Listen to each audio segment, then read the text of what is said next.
apakah mungkin nanti terjadi lagi kejadian yang sebelumnya di mana akhirnya PD Perjuangan mencalonkan capresnya sendiri, kemudian mengajak partai lain karena tadi ada presidential threshold, dan akhirnya nggak pernah bareng dengan Gerindra karena Gerindra berharap mereka menjadi calon presiden, Bang.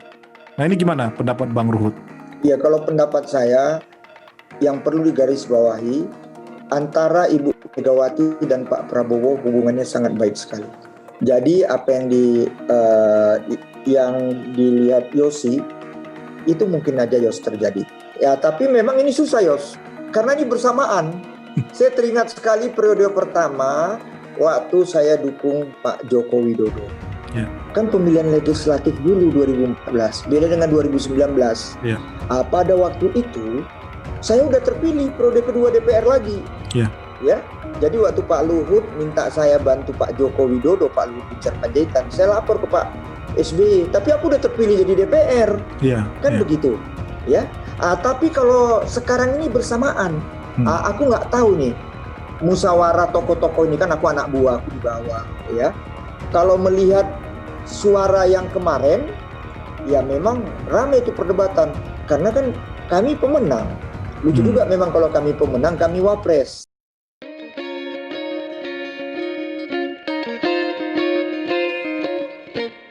Halo Tagarians, kembali dengan saya Yosi Girsang dari Tagar TV. Terima kasih untuk tetap setia bersama dengan kami di Tagar TV maupun di tagar.id. Nah, selalu ada topik yang hangat kami diskusikan, dan seperti yang kita ketahui, setiap bulan salah satu topik yang trending, baik itu di media mainstream maupun di media sosial, itu adalah soal calon presiden di 2024.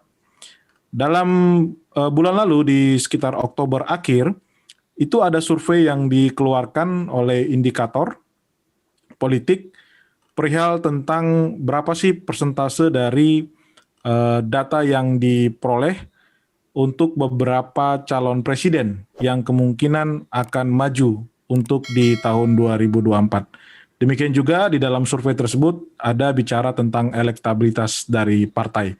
Nah, kini kami sudah berhasil mengundang salah seorang tokoh nasional dan juga kader dari PDI Perjuangan. Kita sapa dulu Bang Ruhut Sitompul. Halo Bang Ruhut.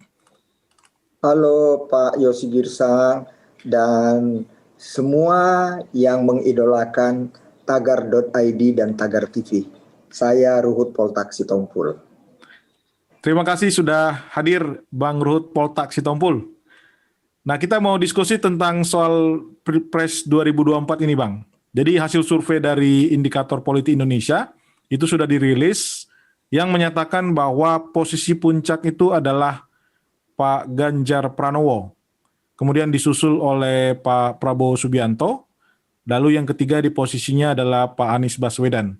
Kalau bicara angka, Pak Ganjar 18,7, Pak Prabowo 16,8, dan Pak Anies Baswedan 14,4%. Nah, gimana pendapat dari Bang Ruhut dari hasil survei Indikator Politik Indonesia ini? Silakan Bang Ruhut. Terima kasih Bung Yosi Girsang. Jadi hasil kemarin, karena saya senang ikutin itu, Anies itu bukan nomor 3, nomor 4. Nomor 3 itu Ridwan Kamil. Ya, jadi Anies itu sekitar 8, berapa persen dan Ridwan 9, berapa persen. Mereka beti berdua, beda-beda tipis, ya. Udah itu yang ke-1 dan yang kedua Pak Ganjar dan Pak Prabowo juga beda-beda tipis. Ya, kadang Pak Prabowo di atas, kadang Pak Ganjar yang di atas. Tapi antara yang 1 kedua dengan yang ketiga keempat ini memang cukup jauh. Ya, jadi kalau saya lihat, ya, saya ingin menyampaikan begini, karena selain nama yang kita sebut-sebutnya ada di bawah juga yang kepingin mau naik kan. Tapi saya mengingatkan semua, tolong bicara Pilpres, ya. Memang di partai saya juga kita belum waktunya ngomong ini, tapi ini karena Bung Yosi Girsang, sahabat saya ingin kasih sedikit wawasan. Tolonglah semua, kalau Pak Yosi nggak ada masalah, tapi orang-orang yang punya keinginan mau maju, kalau Pak Yosi baik sekali, sudah memberi forum dan saya bisa memberi pencerahan kepada rakyat. Ini banyak tokoh yang mau maju, ya, seolah-olah dia masuk dalam nominasi, tapi kira-kira ingat, Pilpres untuk menjadi calon presiden harus didukung oleh partai politik. Ingat itu. Ya, ini udah banyak ini. Saya udah direstui kiai, udah direstui ini, ya. Maaf aja, ya. Kalau ormas, termasuk ormas saya, kita nggak bisa dukung calon presiden, ya. Karena kita ormas, organisasi masyarakat, ya. Tapi itu partai politik, ya. Jadi, ya kalau aku lihat yang punya kans ini antara Ganjar dan Pak Prabowo. Karena mereka didukung partai politik, ya. Kebetulan Pak Ridwan Kamil, saya nggak tahu bagaimana hubungannya dengan PKS dan Nasdem pendukungnya pada waktu itu, ya. Kira-kira gimana? Karena saya ikut-ikutin, dia kayaknya masih dianggap non partai, termasuk sahabat kita Anies Baswedan, ya, juga non partai. Kembali kita juga harus merujuk apapun hormati yang ada di Senayan itu. Terlepas kadang-kadang kita gimana, saya dulu di DPR juga, ya. Tapi Senayan itu sangat berpengaruh kaitan dengan karena dia legislatif, ya. Dia kaitan dengan perundang-undangan bersama pemerintah, ya, yang kita kenal presidensial threshold, ya. Kalau memang masih kayak kemarin 25% ya, tetap head to head, ya. Jadi hanya 2. Jadi yang punya kan sekarang ya mungkin antara Pak Ganjar atau Pak Prabowo. Tapi kembali partai kami, kan saya kader PDI Perjuangan. Partai kami sepenuhnya menyerahkan kepada Ketua Umum kami, Ibu Megawati Soekarno Putri. Biarlah beliau nanti yang memutuskan, kami sebagai kader-kadernya nanti akan menjadi ujung tombak beliau di akar rumput di bawah. Tapi percayalah, Ibu Megawati Soekarno Putri, Ketua Umum kami, pemimpin yang rendah hati dan sangat arif dan bijaksana. Ya, kemarin ada statement beliau mengenai milenial, semua gimanain ibu, padahal itu statement yang paling baik, ya. Biar kita semua tahu diri lah, ya. Dan kita diberi kesempatan, gunakan kesempatan itu sebaik-baiknya.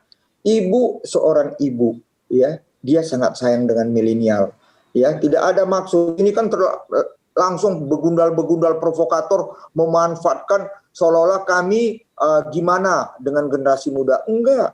Banyak yang kami calonkan sekarang, bupati, wali kota, gubernur, generasi muda kok yang didukung oleh PDI Perjuangan. Karena begini, milenial sukses bagus, tapi ibu kan mempunyai wawasan yang jauh. Ya, sukses itu bukan hanya sukses pribadi kita dan keluarga dan kawan-kawan, tapi bagaimana kesuksesan kita itu sebagai milenial, kita juga bisa dinikmati oleh rakyat banyak. Kan itu. Ibu kita ini kan kita tahu ya, orang yang sangat merakyat, ya. Kami PDI Perjuangan ini marhain, ya, orang yang terpinggirkan, wong cilik yang selalu dibilang orang pada waktu itu. Ya. Jadi kita merasakan. Jadi kembali pertanyaan Bung Yosi, saya lihat ya, kalau bicara undang-undangnya ya itu, tapi kita nggak tahu, politik ini last minute, Bung Yosi. Jadi bisa saja. Ya, saya udah dengar-dengar ada PKS katanya mau nanti mendukung Anies, ya. Tapi kan kita juga tahu selain presiden threshold ada juga legislatif threshold, ya. Partai politik juga ada thresholdnya kan di DPR. Kalau enggak nanti bisa rame-rame, apalagi banyak partai kan begitu. Saya nggak tahu apa 5%, apa 7%, atau kembali seperti dulu, kan kita belum tahu.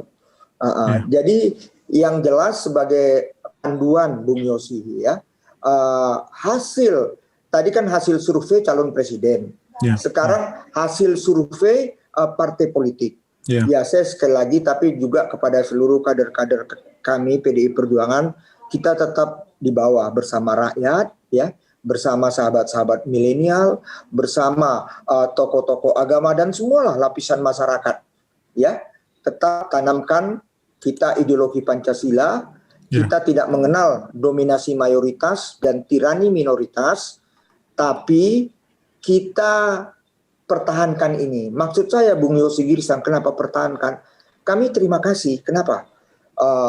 Faktor Pak Joko Widodo, faktor Ibu Megawati, faktor kekompakan kami PDI Perjuangan sampai di akar rumput. Saya juga ya terima kasih Tuhan. Kenapa? Survei kami di atas 30%. Survei kami di atas 30%. Dan urutan kedua sangat jauh, lebih dari setengah kami. Ya, di bawah 15%. Ya, itu juga Betty, tapi itu Betty-nya antara Gerindra dan Golkar. Ya. Antara Gerindra dan Golkar. Setelah itu baru partai-partai lain semua di bawah 10%. Ya, wah jauh-jauh mereka. Ya, jadi kadang-kadang ya kita lihat kalau memang presidensial threshold-nya masih setinggi itu, saya rasa mau Ridwan Kamil, mau Anies, ya susah calon presiden. Mungkin ya doakan dipinang oleh calon presiden untuk jadi wapresnya, kan begitu. Tapi yang lain-lain saya garis bawahi. Kalau tidak ada partai politik mendukung, mimpi kali Indonesia negara hukum. Pak Joko Widodo tegas menjadikan hukum panglima. Kaitan dengan pilpres legislatif, kita hormati undang-undang partai politik, undang-undang pemilihan umum, semua ada aturannya. Jadi untuk mau maju calon presiden dan wakil presiden harus didukung partai politik. Jadi itu yang saya bisa katakan Bung Yosi. Tapi dari kami sekarang kerja dulu untuk rakyat. Dan siapa nanti Ibu Megawati, Ketua Umum kami, Ibu Megawati Soekarno Putri sangat arif dan bijaksana. Beliau sangat mendengar dari bawah, dari manapun. Siapa kira-kira yang akan kita calonkan. Karena itu mari kita berlomba-lomba berbuat kebaikan untuk rakyat. Rebut menangkan hati rakyat. Dan itu memang dilakukan oleh Ganjar, ya, Gubernur Jawa Tengah. Ya. Begitu juga yang lain-lain, surveinya udah mulai naik ini semua. Ya, banyak yang naik. Ya, Mbak Puan juga udah mulai naik. Pak Budi Gunawan juga mulai naik. Ya. Begitu juga dari tokoh-tokoh lain, ya, Pak Erlangga juga saya dengar mau maju juga udah mulai naik, ya. Begitu juga, memang ada dia jadi rada turun, AHY, ya, saya sedih juga adik saya nih, karena saya dulu kan kader Partai Demokrat, ya. Dia rada turun, tapi ada satu surprise partai, sekarang dia masuk 5 besar, kaget Yosi kalau aku bilang, dia nggak ada di Senayan, yaitu apa? PSI, PSI ya, PSI itu naik. Dan saya kaget si Giring juga mulai naik dikit-dikit, penyanyi itu adik saya Giring. Jadi tapi nggak usah khawatir lah, politik ini masih sangat cair, ya, apapun bisa kejadian, ya.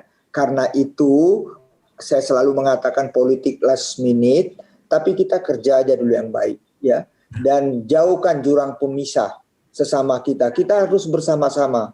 Karena Pak Joko Widodo, Presiden Republik Indonesia yang ke-7 ini, benar-benar kerja agar kita menuju Indonesia maju. Terima kasih Bung Yosi Girsang, siapapun nanti yang mendengar ini, saya terima kasih. Tetap aku akan katakan kalau ada yang kurang berkenan, aku mohon maaf. Ya, itulah aku. Bang, ini masih kita gali dulu nih Bang. Artinya walaupun Pak Ganjar di posisi pertama ya, dengan angka yang sangat besar 18,7 ya, posisi puncak. Itu pun belum jaminan ya Bang bahwa beliau juga akan diusung untuk menjadi calon presiden di 2024 nanti ya. Gini, Ibu itu nanti akhirnya beliau lihat ya, beliau tuh sangat mendengar bagaimana apa maunya rakyat. Contoh kita 10 tahun yang lalu mengenai Pak Joko Widodo, ya, kan beliau udah 2 periode ya, jadi periode ini kejadian 2014 ya. 2013-2014, tapi Ibu juga sangat arif dan bijaksana kok. Karena jujur saja pada waktu itu, dari kami, Ibu Mega juga masih banyak yang mau dukung. Ya, tapi Ibu melihat, ya sudah, dan kita terima kasih antara Pak Joko Widodo, Ibu Megawati, saya maunya siapapun orang yang dibesarkan oleh Ibu Megawati harus seperti Pak Joko Widodo. Pak Joko Widodo itu sangat menghormati Ibu Megawati. Inilah saya lihat duo ini sangat kompak. Ya. Jadi mungkin aja ya Ganjar tunjukkan aja prestasi di Jawa Tengah, ya kan Pak Jokowi juga dulu prestasi di DKI, ya bisa aja nanti, ya. Tapi di sinilah tetap kita kerja saja dulu sebaik-baiknya, ya, untuk rakyat kita harus kompak, ya. Tapi kalau sudah keputusan partai, kalau partai kami pasti semua patuh, pasti semua loyal, karena kita sadar betul, ya, apapun Ibu Mega ini pimpinan kami dan beliau titisan darah dari proklamator kita Bung Karno, ya, beliau jujur saja, apa sih yang belum beliau hadapi penderitaan di kala Orde Baru. Ya. Saya kebetulan murid daripada suaminya Bang Taufik Kemas. Ya, banyak beliau almarhum cerita dengan saya. Karena itu orang kaget kenapa saya gabung di PDI Perjuangan kok muda begitu, ya. Karena ada sejarah, ya. Dulu hanya 3 partai. Peristiwa di Ponegoro, ya, bagaimana saya dengan Pak almarhum, ya, beliau bercerita bagaimana, ya. Saya bahkan sedih juga itu, beliau memang masuk ke Gerindra sama saya di TV kemarin suka gesekan, padahal beliau dulu masih kader PDI Perjuangan. Pak Permadi, waktu rame-rame itu dia lari ke kantor saya kok, ya, dia datang ke kantor law office saya sangat dekat dengan beliau, beliau sahabat saya. Jadi itu yang saya katakan tadi, ya, kalau kami patuh menunggu Wati Soekarno Putri. Kalau sekarang kami diminta kerja dulu. Ya, tapi ini tetap menarik Bang Ruhut, jadi saya akan menggali terus nih. Bang, tadi kan sempat di sesi pertama Abang menyampaikan bagaimana kinerja dari Pak Anies yang cukup mengecewakan lah dari sisi opini atau pendapat dari Bang Ruhut maupun dengan dari PDI Perjuangan. Mungkin nggak, karena melihat elektabilitas dari Pak Anies Baswedan yang tinggi tadi, mungkin nggak Pak Anies itu misalkan menjadi calon wakil presiden? Jadi misalkan calon presidennya dari PDI Perjuangan, katakanlah Pak Ganjar, apakah akan sangat cair dan sesuatu yang mungkin nantinya Pak Anies itu ternyata akan menjadi wakil presiden atau calon wakil presiden dari PDI Perjuangan? Gimana pendapat Bang Ruhut? Memang kalau politik, sahabat saya Yosi Girsang, tidak selalu 2 tambah 2 itu 4. Itu bukan ilmu eksak. Saya nggak bisa bilang tidak mungkin. Saya tidak bisa bilang mungkin. Ya itulah politik. Politik itu sangat cair. Tapi paling tidak mendekati itu, ya. Saya tahu banget apapun Ibu Megawati Soekarno Putri itu seorang wanita. Ya, kita mesti bisa bagaimana di dalam beliau melangkah semua apa yang beliau lakukan. Ya, beliau ya jujur saja. Ya, beliau sayang sama semua. Tapi kalau dikaitkan dengan pertanyaan Yosi tadi, saya lihat karena banyaknya figur, ya kemungkinan ya kita sebelum nggak bisa ngomong, tapi rada gimana ya, susah juga gitu kalau mau berpasangan, karena kita kan melihat partai politik ini kita nggak bisa lupakan. Kalau memang harus dari kita orang pertama, kita cari partainya dari orang kedua, partainya yang bagus, bisa Gerindra, bisa Golkar, kan begitu. Jadi mesti ada dukungan partai di situ. Tapi kalau memang dia dari non partai, ya bisa saja seperti kita kemarin sama Pak Joko Widodo, Pak Kiai Haji Maruf Amin, seorang ulama terkenal, pimpinan MUI. MUI ini kan juga besar. Kira-kira Aniesnya gimana gitu, ya? Karena kalau saya bilang yang sekarang PKS mungkin mau ke dia, tapi kalau dia bisa nanti lolos parlemen presiden threshold, tapi nggak mungkin kalau hanya PKS. Berat sekarang partai bisa menang 20%. Mungkin baru hanya waktu saya di Partai Demokrat, ya, waktu saya di Golkar, ya, itu pernah menang segitu, dan PDI Perjuangan, ya. Kalau yang lain-lain susah. Jadi kalaupun ya kita anggap saja bisa, kan 2 tambah 2 nggak selalu 4, bisa aja 6, 7 tahunnya, hebatlah PKS, ya. dia bisa mengusung. Tapi kan otomatis kadernya yang dia usung, Anies jadi wakilnya, kan begitu. Oke. Kalau tidak harus misalnya kerjasama nanti dengan Demokrat, ini rame lagi nih kalau mengenai Anies calon presiden. Pasti PKS minta wakil, Demokrat juga minta wakil. Ini rame juga. Jadi mereka nih ya masih sangat masih sangat cair kok. Ya, Pak. Apapun masih bisa terjadi. Ya. Tapi feeling saya kalau dengan Anies memang ya, walaupun saya katakan tadi politik nggak bisa diprediksi, tapi ya kembali Anies 3 tahun ini tolonglah karena begini ya, kan Anies ini kadang-kadang yang membuat itu yang saya katakan, ibu ini seorang wanita. Saya kaitkan dengan milenial kemarin statement ibu ya. Ya ibu itu kan ada merasa, aduh baiknya Pak Jokowi ini dengan milenial. Kok bukan milenial yang sudah dibina Pak Jokowi yang dikritik. Tapi milenial yang lain mestinya teladanilah milenial itu, kan begitu. Tapi taunya kemarin demo cipta kerja yang bakar-bakar adik-adik milenial yang SMP, yang SMA, ya, yang mahasiswa itu kan milenial juga, ya. Itu yang dikecewakan. Tapi kalau ibu itu sangat sayang dengan milenial, tapi itu oknum-oknumnya, ya. Tapi akhirnya taunya sedih juga dengan statement Anies waktu dikritisi banyak remaja ikut demo. Saya nggak usah ulangi lah statement dia, seolah-olah ya kan apa salahnya, kan begitu kan. Ya mereka juga kan ya rasa empati lah kepada negara ini. Nggak boleh begitu.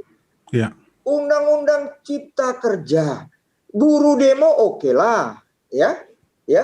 Saya mahasiswa aja demo, saya nggak sependapat. Saya ini bekas aktivis mahasiswa. Saya aktivis di Universitas Padjadjaran Bandung. Saya dulu tokoh waktu itu di BPM, di MPPM, di Dewan Mahasiswa, ya. Lain waktu itu moral force-nya kalau dikaitkan dengan Undang-Undang Cipta Kerja yang sekarang itu beda. Apa yang dikatakan Menko Polhukam Pak Mahfud itu benar. Ya, maksud baik kok nggak mau. Itu maksudnya baik kok. Kita mau menghilangi semua, ya kita kan nggak mau. Investor, semua larinya ke Vietnam dan lain sebagainya. Semua karena perizinan. Perizinan satu meja selesai 1 hari. Kita bisa berbulan-bulan bahkan bertahun-tahun. Ini dipangkas dari 70-an aturan itu. Omnibus Law. Kan itu maksudnya baik. Cipta kerja. Hal-hal seperti itu. Ini terobosan dari Pak Joko Widodo. Kita mesti bangga lihat presiden yang seperti ini. Tegas. Hal-hal seperti itu. Jadi kembali pertanyaan Yosi. Ya itu Yos. Kayaknya rada susah. Bang, ini sebenarnya juga menjadi pembicaraan yang hangat juga nih. Dan ini kan terjadi dengan kondisi sebelumnya. Seperti kita ketahui, ini dari indikator politik Indonesia, memang PDI kan sekitar 25% nih Bang. Tapi ini Gerindra mulai naik lagi nih, dari 17,7 yang Juli, di Oktober itu di 21%, jadi agak signifikan. Mungkin agak sedikit berbeda dengan survei internal ataupun yang dilakukan oleh PDI Perjuangan sendiri. Nah, terus PKS di angka sekitar 5,9%. Cuman poin saya gini Bang, tadi kan Pak Prabowo nomor 2 di sisi calon presiden, kemudian partainya sendiri, partai besutan Pak Prabowo, Gerindra itu juga nomor 2. Apakah mungkin nanti misalkan Gerindra dan PDI jadi wakilnya? Karena kan Pak Prabowo kan juga bisa dikatakan seperti di Pilpres sebelumnya kan, tampaknya sangat tidak mungkin untuk posisi wapres gitu. Untuk seorang beliau yang sekarang juga posisinya sebagai Menteri Pertahanan, ya posisi yang istilahnya bagus lah terlihat gitu Bang. Maksud saya adalah apakah mungkin nanti terjadi lagi kejadian yang sebelumnya di mana akhirnya PDI Perjuangan mencalonkan capresnya sendiri, kemudian mengajak partai lain karena tadi ada presidential threshold, dan akhirnya nggak pernah bareng dengan Gerindra karena Gerindra berharap mereka menjadi calon presiden Bang. Nah ini gimana pendapat Bang Ruhut? Iya, kalau pendapat saya yang perlu digarisbawahi, antara Ibu Megawati dan Pak Prabowo hubungannya sangat baik sekali. Ya, jadi apa yang dilihat Yosi itu mungkin aja Yos terjadi. Ya, tinggal memang ya, tapi memang ini susah Yos, karena ini bersamaan. Saya teringat sekali periode pertama waktu saya dukung Pak Joko Widodo. Kan pemilihan legislatif dulu 2014, beda dengan 2019. Pada waktu itu saya udah terpilih periode kedua DPR lagi. Ya. Jadi waktu Pak Luhut minta saya bantu Pak Joko Widodo, Pak Luhut Binsar Panjaitan, saya lapor ke Pak SBY, tapi aku udah terpilih jadi DPR. Kan begitu. Ya. Tapi kalau sekarang ini bersamaan, aku nggak tahu nih musyawarah tokoh-tokoh ini, kan aku anak buah, aku di bawah, ya. Kalau melihat suara yang kemarin, ya memang ramai itu perdebatan. Karena kan kami pemenang. Lucu juga memang kalau kami pemenang, kami wapres. Nah, kan begitu. Kader di bawah kan bisa gimana? Kalau pakai aturan yang lama. Ya. Tapi kalau yang baru karena melihat ketokohan dan lain sebagainya, itu yang saya bilang politik itu cair. Ya kembali ya bagaimana Ibu Megawati lah. Ya. Kalau Ibu memang mungkin karena Ibu ini hubungannya sangat baik dengan Pak Prabowo. Ya mungkin ya kita kader pendeknya apa yang dikatakan Ibu Megawati kita patuh lah, kita ikut itu. Misalnya kayak dibilang Yosi, Pak Prabowo calon presiden dari kami wakilnya kan begitu. Tapi kembali ke Ibu Mega lah, ya. Kalau Ibu mungkin nggak tahu saya ya ada sejarah atau apa saya kurang mendalami. Kembali ya saya hanya memohon kader-kader PDI Gerindra 2024 ya mesti bisa ngalahin kami. Jadi terjadi sudah beliau dan tahunya hasilnya baru tahu nanti kan. Setelah kita memutuskan siapa pasangan baru nanti hasilnya tahunya kami survei itu yang 30% lebih itu bukan dari kami, dari lembaga survei Yosi. Turun-turunnya itu paling rendah kami itu tetap masih di atas 25. Ya, itu dari semua lembaga survei. Sedangkan Gerindra itu yang saya bilang beda-beda tipis dengan Golkar. Golkar ini kan kepingin juga mau jadi pemenang. Karena ini juga ya ini politik. Ya, Golkar juga saya yakin ya mereka juga kepingin calon presiden paling tidak wakil presiden. Karena pengalaman saya puluhan tahun ikut berpolitik, ya, pengaruh kalau ada calon presiden, wakil presiden dari partai itu, rata-rata partai itu naik. Naik itu partai. Di situ. Jadi saya yakin, jadi ini sekarang mungkin perdebatan ini kan belum putus nih, presidensial threshold. Memang kalau partai-partai kecil maunya jangan ada thresholdnya kan begitu. Betul. Ya, tapi aku suka bercanda kalau kasih ceramah politik. Jadi ada 20 partai politik nanti. Boleh ikut pemilu. Semua boleh mencalonkan presiden. Kebayang nggak kalau aku kasih ceramah yang ngantuk jadi ketawa. Itu kertas suara sebesar lapangan sepak bola. Kan bukanya gimana kan? Jadi udahlah, biar saya beda dengan orang. Jadi banyak pilihan itu salah. Ya setelah dijaring-jaring tinggal 2 pasang kan lebih bagus. Dan jangan karena kita kalah seolah-olah kita salah pilih. Enggak. Kita Pak Joko Widodo kita tidak salah pilih. Beliau orang hebat. Bayangkan tragedi dunia pandemi COVID-19. Negara kita yang paling anteng, negara besar loh. Jangan lihat kita misalnya, ini lucu nih, bandingkan kita dengan Malaysia yang cuma 2 kabupaten jumlah penduduknya, samakan dengan Singapura. Kita ini negara 5 besar penduduk di dunia ini, ya. Tapi lihat, Joko Widodo itu betul pemberian Tuhan. Di era beliau baru ada tragedi ini, ya. Dan untung beliau presidennya. Kenapa kalau nggak beliau? Kalau kemarin kita lata dan semua termasuk Anies, termasuk beberapa tokoh kan udah minta lockdown. Apa yang kejadian kemarin kalau kita lockdown? Lihat Amerika, lihat Eropa. Singapura di depan mata kita langsung resesi. Ya yang penduduknya cuma 1 kabupaten kita. Kan? Hal-hal seperti itu. Tapi beliau PSBB, fleksibel. Ya. Nah, akhirnya ya saya terima kasih Anies mengikutinya. Ya. Tarik rem, tapi udah itu langsung ya transisi lagi. Jadi betul-betul wah Sekarang juga kita doakan, walaupun memang virus corona belum berlalu, tapi kita sudah mulai turun, ya. Kita doakan ini bisa terus, tapi saya mohon, ya, toko-toko janganlah nanti virus corona masih sampai tahun 2000 segini, jangan gitu juga lah, ya udah kayak dukun aja ramal-ramal, ya. Ya kita berserah saja kepada Tuhan. Tuhan tolong kami, Tuhan jauhkanlah virus corona ini dari Indonesia, dari bumi ini, biar negara kami bangkit lagi, kan begitu saja. Ya, kalau udah Tuhan nanti memberi mujizatnya bisa kok selesai virus corona ini. Ya, jadi kita berserah kepada Tuhan. Tapi seperti saya katakan tadi, 3 protokol kesehatan itu patuhi. Cuci tangan dengan sabun, pakai masker, dan jaga jarak. Nah, dan memang ada tambahan, memang vitamin, kalau vitamin C ada dosis tinggi.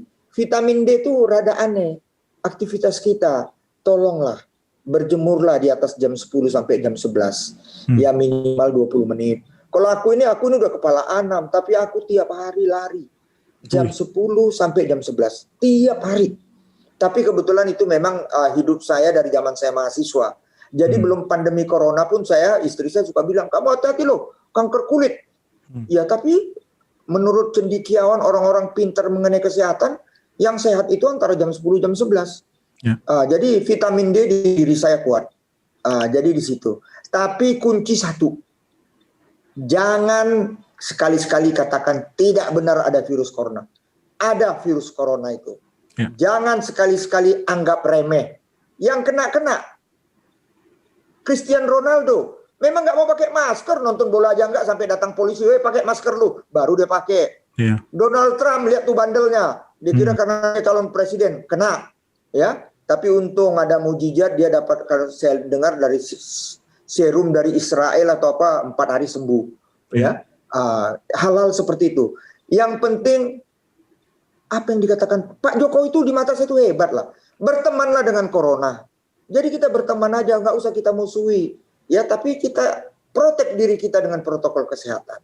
Itu Bung Yosi. Ya, Bang, ini saya harus tanyakan juga karena terlihat aneh di mata publik, Bang. Dan Abang juga kalau kita ikuti Twitternya sering mengomentari salah satu kader dari Gerindra. Jadi kalau dari survei tadi kan dari indikator politik Indonesia dikatakan kan ada kenaikan di sisi elektabilitas dari Gerindra. Nah katanya salah satu alasannya karena Gerindra memainkan 2 kartu. Dan memang terlihat Bang, ya kalau kita lihat di forum-forum diskusi atau bahkan di media sosial, itu Pak Fadlizon kan kelihatan sekali mengkritik pemerintah dengan sangat kencang. Padahal ketuanya sendiri, Pak Prabowo, ketua umumnya itu berada di pemerintah sebagai Menteri Pertahanan. Nah kalau Bang Ruhut melihatnya seperti apa Bang? Di satu sisi masuk ke pemerintah, di sisi yang lain mengkritik. Ini memang strategi yang sengaja diambil atau seperti apa? Atau hanya pribadi sendiri? Gimana menurut Bang Ruhut? Pengalaman saya berpartai politik, kadang-kadang itu kegenitan kader saja kok. Tapi kalau Pak Prabowo kita lihatlah, kita salut. Ya, saya yang sebelumnya semua tahu bagaimana saya dengan Pak Prabowo, walaupun juga memang ada tugas dari para senior saya pada waktu itu, ya. Tapi melihat kenegarawanan beliau, saya salut. Saya salut loh. Beliau betul-betul total membantu Pak Joko Widodo. Jadi kalau ada Fadlizon yang genit-genit gitu, bahkan itu merugikan Fadlizon, kadang merugikan partai juga gitu. Sama seperti Bung Yosi katakan, kan nggak baik jadi dikatakan, wah ini sekarang jadi politik 2 kaki ini, ya. Kalau zaman-zaman saya dulu nih, KKO nih kanan kiri oke. Kan gitu. Tapi ya nyatanya kita lihat, ya dia sama dengan saya dukung Bobi juga di Medan. Ya sama dengan Fahri Hamzah, ya dukung Bobi juga dengan geloranya. Tapi ini karena singgung Fahri Hamzah, PKS harus fokus sungguh-sungguh, ya. Apapun PKS harus waspada. Sekarang ada jeruk makan jeruk. Apa itu? Partai Gelora. Di situ ada Anies Mata, sahabat saya, ketua umumnya. Ada Fahri Hamzah, orang yang sangat seperti aku aktifnya, turun kemana-mana, ya. Jadi PKS ya mesti hati-hati. Jadi survei itu yang saya lihat itulah yang selalu berkatan itu PDI Perjuangan leading jauh di atas, ya. Tapi kami kader semua kalau ada yang nonton Bung Yosi ini, kita tetap harus rendah hati, kita tetap harus terus bagaimana turun merebut memenangkan hati rakyat. Itu kalau di partai. Partai kedua ini memang antara Golkar dan Gerindra intip mengintip. Ya, kalau PKS mungkin dengan PKB. Ya, kalau PAN sekarang karena ada Pak Amin Rais bikin partai juga mereka harus kerja keras. Ya, udah itu Demokrat ya kurangilah. Ini kadang-kadang kan statement-statementnya ya kadang-kadang ya lucu juga gitu. Saya suka ketawa gitu. Itu tidak menguntungkan. Ya, hati-hati ya. Apalagi diehard mereka sudah bergabung sama kami, Ferdinand Hutahayan. Ya, kalau ada orang yang kayak Ferdinand keluar gitu nggak usah dihina-hina. Biarin aja dia pergi gini-gini. Salah. Ingat kalian dulu menghina aku, lewat kalian ke laut kan? Itu fakta. Ya, kita jangan sekali-sekali menghina siapapun maupun kawan kita. Dia juga mungkin punya warnanya sendiri. Walaupun aku juga nggak sur lihat Ferdinand, ya, karena dulu waktu saya di Demokrat dia belum di Demokrat. Saya udah keluar baru dia masuk. Tapi kayaknya waktu itu dibina biar ini seperti Ruhut. Ruhut cuma satu dilahirkan Tuhan di muka bumi ini. Nggak ada yang seperti si Poltak Raja Minyak tante. Gitu Yosi. Baik, ini menarik sekali diskusi dan bincang-bincang dengan Pak Ruhut Sitompul. Terima kasih Bang Ruhut untuk selalu hadir di undangan Tagar TV. Semoga selalu sehat selalu. Terima kasih Yosi Girsang, Tagar TV, tagar.id, maju terus, kerja, sukses, yes, merdeka. Merdeka. Terima kasih Bang Ruhut. Sampai ketemu kembali di Tagar TV.